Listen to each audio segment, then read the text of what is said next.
Hello students, स्वागत है आप सभी का एक बार फिर से हमारे इस ऑफिशियल यूट्यूब चैनल में जिसका नाम है एसोल सॉल्यूशन। मैं चंदन कुमार हाजिर हूं आप सभी के सामने अपनी एक और नई वीडियो के साथ। तो गाइस, आज की इस नई वीडियो में हम डिस्कस करेंगे उन सभी स्टूडेंट्स के लिए जो master of political science MPS के स्टूडेंट्स हैं और उन सभी के पास में एमपीएस 002 का सब्जेक्ट है। तो आज की नई वीडियो उन सभी स्टूडेंट्स के लिए मोस्ट इंपॉर्टेंट रहेगी। आज हम बात करेंगे आप सभी के शॉर्ट नोट के क्वेश्चन की, जो कि शॉर्ट नोट में ज्यादातर पूछा जाता है। अगर शॉर्ट नोट में ना पूछा जाए तो लॉन्ग क्वेश्चन में डायरेक्टली आएगा कि यथार्थवाद की मूल मान्यताओं का वर्णन करें। तो ये क्वेश्चन बहुत बारी पूछा गया है और पहले यूनिट के अंदर आप पहले भाग के अंदर अपने क्वेश्चन पेपर के 1 से 3 क्वेश्चन के अंदर आप इस क्वेश्चन को पक्का पाएंगे। चलिए ज्यादा देर न करते हुए आज की अपनी इस वीडियो को हम स्टार्ट करते हैं। तो यथार्थवाद क्या है? तो यथार्थवाद, ध्यान रखना, इसे इंग्लिश में रियलिज्म कहते हैं और ये कोई एकल विचारधारा नहीं, कोई एक विचारधारा नहीं है। इसमें अलग अलग मान्यता आधारित है। इसमें कई मान्यताएं हैं और इसकी कई शाखाएं भी हैं, जैसे यथार्थवाद, नव यथार्थवाद, आप सभी को ध्यान रखना है, क्लासिकल यथार्थवाद, राजनीतिक यथार्थवाद। तो ये कुछ इसकी शाखाएं भी हैं। तो आपसे पेपर में अगर क्वेश्चन क्लासिकल यथार्थवाद पूछता है, क्लासिकल यथार्थवाद, तो आप सभी को नॉर्मल यथार्थवाद एक्सप्लेन करना है। अगर आप सभी से नव यथार्थवाद पूछा जाता है तो वो अलग आपको एक्सप्लेन करना है। उसका क्वेश्चन का जो वीडियो है वो आप सभी को अलग से मिलेगा। यहाँ पर हम बात करेंगे सबसे पहली मान्यता की। सबसे पहली मान्यता है यथार्थवाद की कि अंतरराष्ट्रीय व्यवस्था कैसी है? अराजकपूर्ण है। कैसे है? अराजकपूर्ण है।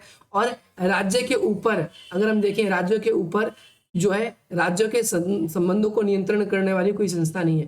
यानी हम देखें अंतरराष्ट्रीय स्तर पर देशों को कंट्रोल करने वाली कोई ऐसी संस्था नहीं है। और अगर जैसे आप बोलोगे यूएनओ है तो सर, बट यूएनओ क्या है कि हर किसी ताकतवर देश के ऊपर कंट्रोल नहीं लगा पाती।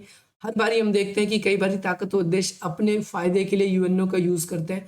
तो हम देखते हैं कि अंतरराष्ट्रीय व्यवस्था कैसी है? अराजकपूर्ण है। और अंतरराष्ट्रीय व्यवस्था में कोई भी ऐसी संस्था नहीं है जो वैश्विक संस्था को नियंत्रण कर सके। राज्यों तथा अन्य राज्यों के बीच में संबंध बनाने के प्रयास खुद ही करने होते हैं राज्यों को।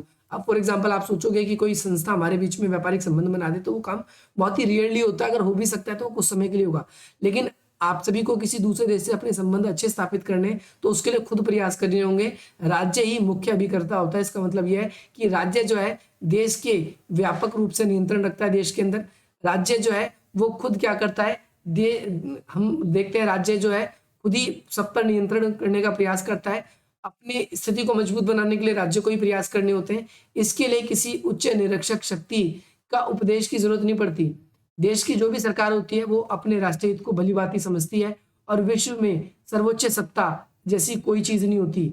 विश्व में जो सर्वोच्च सत्ता, जैसे आज आप बोलोगे अमेरिका है, लेकिन एक समय पर ब्रिटेन थी सर्वोच्च सत्ता, एक समय पर जर्मनी बनने की संभावना थी, एक समय पे, अब आने वाले समय पे कहा जा रहा है दुनिया की महाशक्ति हो सकता है चीन बन जाए।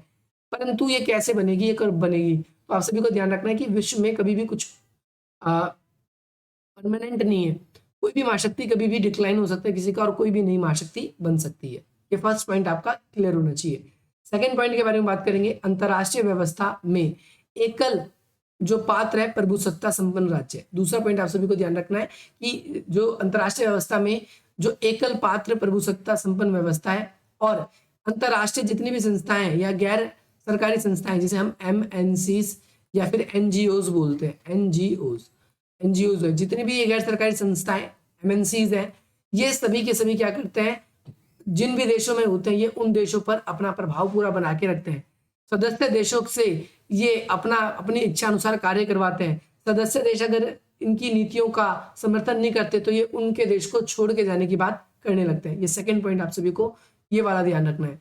अगली बात करेंगे, राज्य विवेकशील एक पात्र होता है। राज्य कहना है कि मनुष्य जो होता है एक विवेकशील प्राणी होता है, और मनुष्य इस बात को भली भांति समझता है कि उसका और समाज का भला, समाज का हित किसमें है। इसीलिए व्यक्ति को क्या करना चाहिए, स्वतंत्र छोड़ना चाहिए। राष्ट्रीय हितों से प्रेरित होते हैं, जो कि ध्यान रखना है कि व्यक्ति जो है विवेकशील पात्र होता है और राष्ट्रीय हितों से प्रेरित होते हैं। हर किसी को अपने देश के बारे में अपने बुरा भला पता होता है। इसीलिए सभी देशों को इस बात का ध्यान रखना चाहिए कि विकासशील देश हो चाहे विकसित देश हो, हर किसी अपनी आत्मनिर्णय खुद ले। इसके अलावा इस संदर्भ में यथार्थवादी राज्यों के बीच में दीर्घकालीन सहयोग, अनुबंध अथवा मैत्रिक दृष्टिकोण भी दिखता है। मैत्रिक दृष्टिकोण का मतलब है कि राष्ट्रीय हित हर किसी देश के अपने अपने होते हैं, तो अपना राष्ट्रीय हित जिस देश से भी लगता है वो उस देश से अपने अच्छे संबंध स्थापित करता है।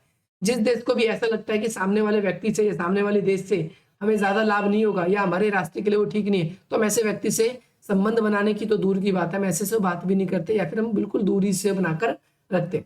फोर्थ पॉइंट की बात करना है कि प्रत्येक राज्य में सर्वप्रथम और सर्वाधिक राष्ट्रीय सुरक्षा होती है। ध्यान रखना, हर एक देश की सर्वप्रथम और सबसे ज्यादा जरूरी उसकी क्या है, राष्ट्रीय सुरक्षा है ना, नेशनल की सिक्योरिटी है और उसकी स्वायत्ता होती है। राष्ट्रीय सुरक्षा के लिए राज्य शक्ति साधन इकट्ठा करता है। राज्य क्या करता है, शक्ति के साधनों को इकट्ठा करता है। आप सभी को ध्यान रखना है कि अपनी राष्ट्र शक्ति को यानी राष्ट्रीय सुरक्षा को बढ़ाने, सुरक्षित करने के लिए अपने आप को वो शक्ति को बढ़ाता है। अब शक्ति या तो वो सैन्य दृष्टि से बढ़ाएगा या फिर वो अपने आप को आर्थिक रूप से मजबूत बनाता है ताकि पूरी दुनिया के जो भी खतरनाक हथियार है उन हथियारों को यूज कर सके। आप सभी को ध्यान रखना है। और लास्ट पॉइंट आप सभी का 5th नंबर का बन जाता है कि राज्यों के बीच में संबंध उनकी शक्ति की तुलना के स्तर पर निर्भर करती है। यानी कौन देश किस देश से संबंध बनाएगा ये उनकी शक्ति की कंपैरिजन पे करता है। कोई देश अगर अधिक ताकतवर है तो वो ताकतवर लोगों से संबंध उनके अच्छे धीरे धीरे होने लगते हैं, कोई कमजोर है तो वो कमजोर से। तो ये बात किस पे निर्भर करती है, ये हमारी आर्थिक योग्यता के ऊपर निर्भर करती है कि हम कितना सक्षम है कितना सक्षम नहीं है। प्रत्येक राज्य के पास में इतनी सैनिक शक्ति होनी चाहिए कि वह आक्रमण को नाकाम कर दे, यानी आक्रमण को क्या कर दे, नाकाम कर दे। आक्रमण अगर उस पर हो रहा है तो उस पर रोक दे, पहली बात है। और उसकी जो रणनीति है वो पूरे देश पर मानी जानी चाहिए, ये आप सभी को ध्यान रखना है। उसकी जो रणनीति है वो पूरे देश में क्या होनी चाहिए, माननी चाहिए। तो मैं आशा करता हूँ आप सभी को ये वीडियो पसंद आएगी। इसके अलावा यथार्थवाद से रिलेट करता हुआ एक नया क्वेश्चन और भी है आप सभी के लिए, जो कि नव यथार्थवाद है। और नव यथार्थवाद हम इस जगह पर बात नहीं करेंगे। अब आप बोलोगे नव यथार्थवाद लिखा है तो इसको आपने सर NEW न्यू क्यों नहीं लिखा, ये न्यू है और परंपरा है कि भाई नव को न्यू ही लिखा जाता है, इसीलिए ध्यान रखना है। नव यथार्थवाद को नियो रियलिज्म कहते हैं। अब पेपर में अब नव यथार्थवाद में NEW ये मत ढूंढने लग जाना, क्योंकि हिंदी में कई बार क्वेश्चन पेपर गलत भी छपता है। तो गाइस आप सभी को ये वीडियो कैसी लगी मुझे कमेंट करके जरूर बताना। और इसी प्रकार की अगर आप लोग और भी वीडियोस चाहते हैं तो आप प्लीज हमारे चैनल को सब्सक्राइब करना। और अगली वीडियो में हम मिलेंगे आप सभी से। बाकी प्लेलिस्ट लिंक आप सभी के लिए डिस्क्रिप्शन बॉक्स में दे दिया गया है। चलिए मिलते हैं मैं आप सभी से अपनी अगली वीडियो में। जय हिंद, जय भारत।